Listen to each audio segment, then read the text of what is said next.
Баяғыда бір етікші болыпты. Ақшадан жұрдай болса керек.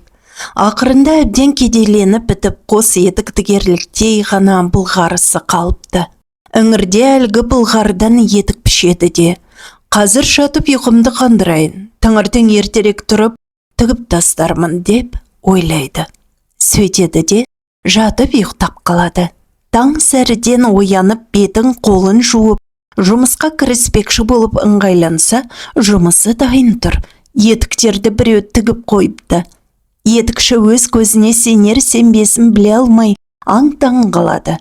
Мұны неге жоруын да білмейді. Етікті қолына ұстап, аударып, төңкеріп қарай бастайды. Қалаймын сіз тігілген десеңізші, тігісінде бір ақау жоқ. Асқар ісмер адамның қолынан шыққаны көрініп тұр. Көп күттірмей сатып алушысы да табылды. Етікке қызығып, көп ақша төлеп сатып әкетеді. Етікші енді екі қос етік тігетіндей бұлғары сатып алады. Іңірде екі қос етікті пішеді де, қазір жатып көз шырымын алайын, таңертең ертерек тұрып тігіп тастармын деп ойлайды.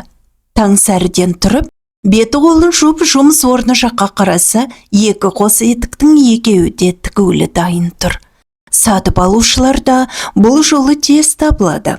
Етіктерге қатты қызығып көп ақша төлейді. Етікші енді бақандай 4 қос етік тігетіндей бұлғары сатып алады. Келесі күні таңертең 4 қос етікте тігіліп дайын тұрса керек.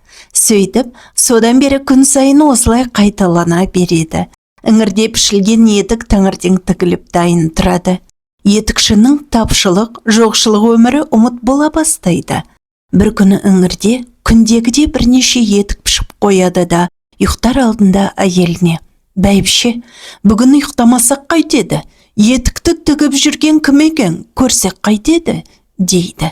Бұл сөзге әйелі қуанып: «Мақұл, ұйықтамасақ ұйықтамайық, көрейік кім екенін» дейді. Үстел үстіне шырақ жағып қойып, бұрышта ілінген киімдердің артына барып тығылып, күтіп отыра береді. Бір уақытта дәл түн ортасы болғанда үйге кішкентай кісілер келіп кіреді. Етікшінің үстеліне шығып отыра қалып, кішкентай саусақтармен пішілген бұлғарына алып тіге бастайды. Бізді шанышқанына тарамызды өткізгеніне, балғаны тақылдатқанына көз ілеспейді екен. Етікші таңырқап, кішкентай кісілерден көпке дейін көзін тайдыра алмайды. Бар етікті тігіп болғанша аналары бір тыным алмайды. Соңғы етік дайын болысымен үстелден секіріп түседі де көзден ғайып болады.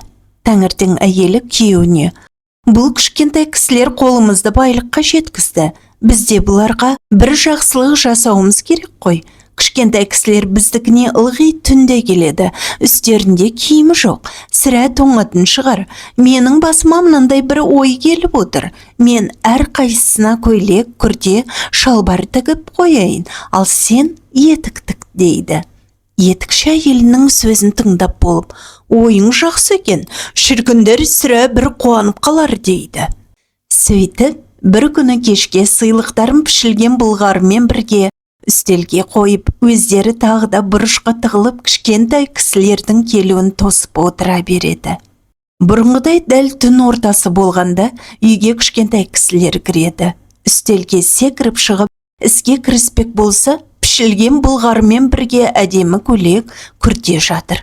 Қасында кішкентай етік тұр. Кішкентай кісілер дегенде абыржып, аузын ашып қалса да, соңынан қуанып мәз болады.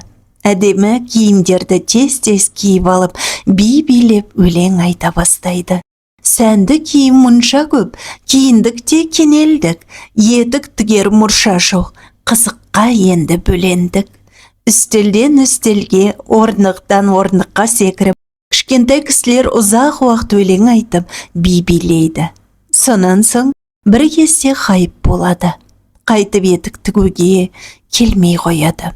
Бірақ бақыт пен сәттілік ұзақ өмірінде етікшіден екі елі айырылма. Осымен ертегіміз де аяқталды.